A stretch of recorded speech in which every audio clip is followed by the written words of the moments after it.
आप सभी को जय भीम और थैंक यू। मीडिया से मुझे जब ये बात पता चली कि यहाँ पे एक प्रोटेस्ट होना है तो मुझे बहुत अच्छा लगा कि मुझे भी यहाँ पे बुलाया गया।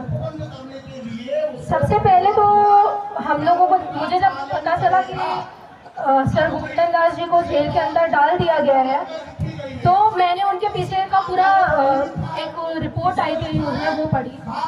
पता चला मुझे कि उनके खिलाफ में जो FIR है वो 27 FIR है, जिसमें से 23 FIR पुलिस के द्वारा ही की गई है। और इस बार भी जो FIR उनके ऊपर हुई है जिसकी वजह से वो अंदर है वो भी पुलिस की ही FIR है। और कमाल की बात यह है जब मुजफ्फरपुर में एक जगह ये हो रहा है कि आपको रेप केस के अगेंस्ट में अंदर डाल दिया जाता है, वहीं 14 साल की दलित बेटी के साथ में रेप होता है तो पुलिस खामोश रहती है। इतनी बुरी तरीके से उसके साथ रेप होता है तब पुलिस अंधी बन के वहां पे कुछ काम नहीं करती है। Even though the thing is उसकी फैमिली के भी जो वुमेन्स है उनकी मम्मी जो है उन्होंने कंप्लेन की है कि जो उसको उठा के लेके गया इंसान उसने पहले भी उसको धमकाया है कि मुझे उस लड़की के साथ में शादी करनी है, अंडर एज लड़की, and he is of 45 years. अगले दिन वो गांव छोड़ के चला जाता है। ये सब मालूम होने के बावजूद भी वहाँ पे पुलिस कोई कार्रवाई नहीं करती। और दूसरी तरफ हमारा जो नेता यंग नेता वहाँ पे बैठता है रेप के अगेंस्ट में वहाँ पे प्रोटेस्ट करता है, उसको उठा के अंदर डाल दिया जाता है सिर्फ इसलिए कि उसने पुलिस के साथ में बदतमीजी की। हम न्याय किससे मांगेंगे? सरकार से तो मांगेंगे नहीं क्योंकि हमको पता है, और बिठाने वाले भी हम ही हैं, हम ही बिठाने वाले हैं। आप मुझे एक बात बताइए, रिसेंटली अभी मैं दिल्ली यूनिवर्सिटी की स्टूडेंट हूँ। दिल्ली यूनिवर्सिटी में अभी डूसू कैंपेन चल रहे हैं, अभी इलेक्शन हो रहे हैं। हमारे यहाँ पे बहुत सारे वुमेन कॉलेजेस भी ऐसे हैं जहाँ पे डूसू कैंपेन होता है। कई डूसू के अंदर आती हैं और कई नहीं आते हैं।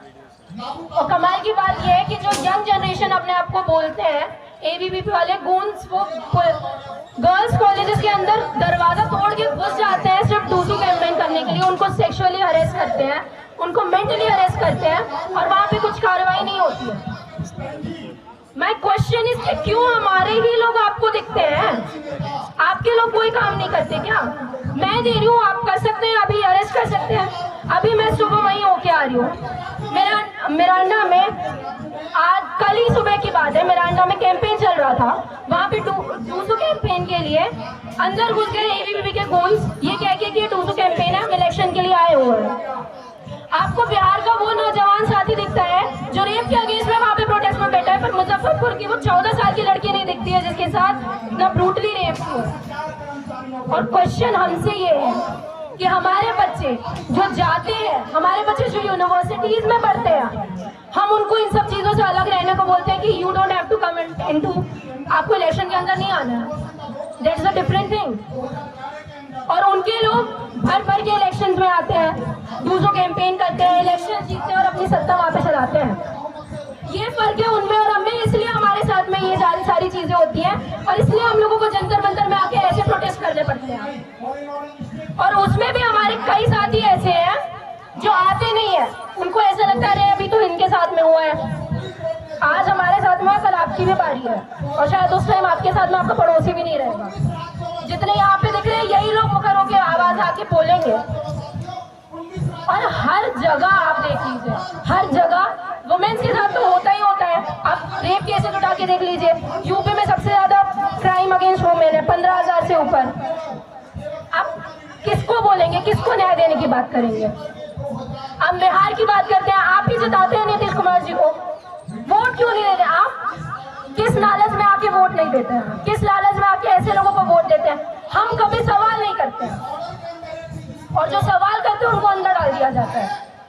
ये चेंज तब होगा जब हम यूनिवर्सिटीज में आएंगे, जब हम यूनिवर्सिटीज में पढ़ेंगे और हमारे पास में उसकी अथॉरिटी रहेगी। अथॉरिटी में जो लोग बैठे हुए हैं वो अपना परचम लहरा रहे हैं, एक आइडियोलॉजी स्प्रेड की जा रही है और यही से बच्चे बढ़ते हैं।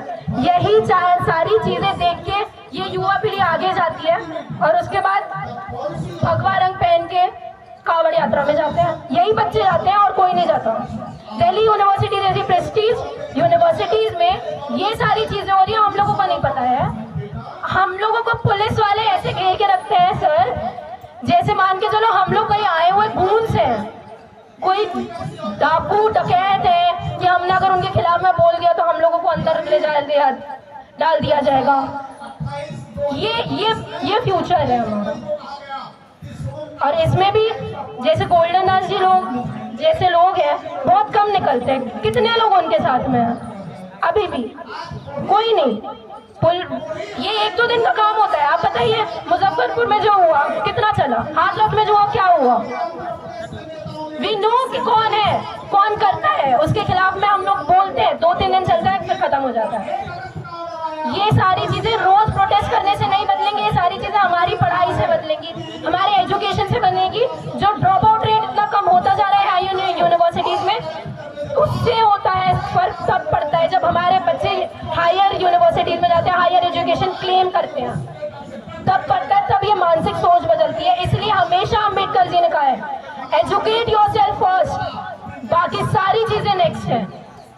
Education is the key to each and every problem.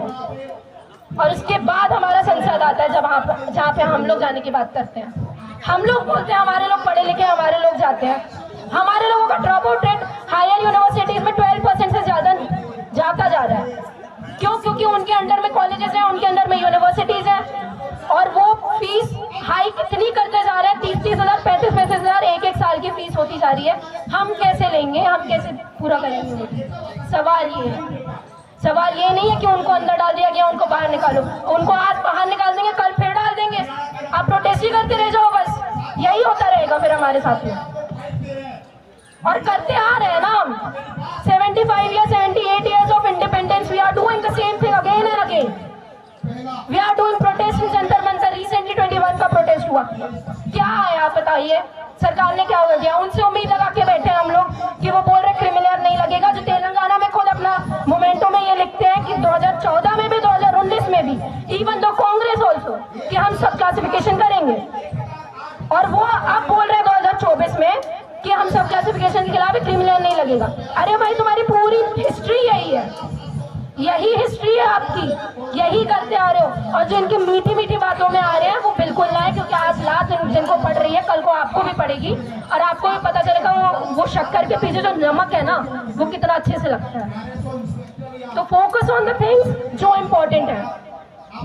इसी के साथ मैं अपनी बात को खत्म करती हूँ। और भी लोग हैं, और भी लोग बोलना चाहते हैं। धन्यवाद। जय भीम, जय भारत। धन्यवाद धन्यवाद धन्यवाद।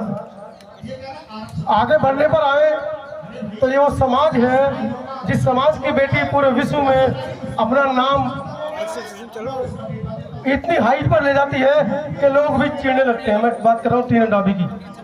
जिद पर आए तो डॉक्टर रितु जैसी महिलाएं हमारे देश में हैं जो 200-250 दिन तक अकेले अपने दम पर प्रोटेस्ट करती हैं दिल्ली में। और बदला लेने पर आए तो श्री राम जैसे लड़के जिनकी पूरी जवानी जेल में कट गई, अपने समाज की एक बेटी के लिए उन्होंने रिवेंज किया, बदला लिया और 6 लोगों को मौत के घाट उतार दिया। आज तक वो व्यक्ति जमानत के लिए तरसा है, आज तक वो जेल के अंदर है। तो साहब श्री राम नाम है ना, चौधरी साहब श्री राम नाम है ना उनका? जी। आज तक अब आप सोचिए हमारे देश के अंदर शिक्षा के क्षेत्र में, जिद के क्षेत्र में और बदले के क्षेत्र में ऐसे ऐसे लोग हैं, लेकिन अरे भाई कम से कम इनको मौका तो दो। जब आप ऐसे होनहार साथियों को जो कि एक देश की बेटी के लिए न्याय मांग रहे हैं उनको आप जेल में डाल देते हो। हमारे एक भाई को 16 महीने समाज के आवाज उठाने के नाम पर NSA लगाकर जेल में डाल दिया जाता है। भाई चंद्रशेखर की बात कर रहा हूं मैं। तो आप सोचिए कि 75-76 वर्ष बाद भी, जैसा कि अपेक्षा रंगा ने अभी बताया, कि दिल्ली विश्वविद्यालय के अंदर बच्चों को ऐसे घेर लेते हैं पुलिस वाले जैसे वो अपराधी हो, छात्र ना हो।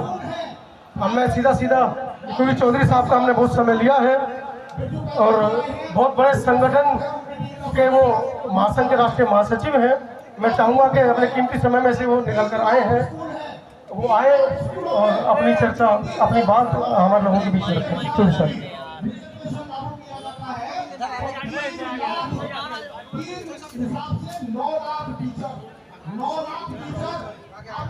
तब तक मैं चाहता हूं कि हमारे बीच में हमारे सबसे युवा साथी अशोक निर्वाल जी यहाँ पहुंचे हैं, वो आए और मंच पर अपनी जगह लें।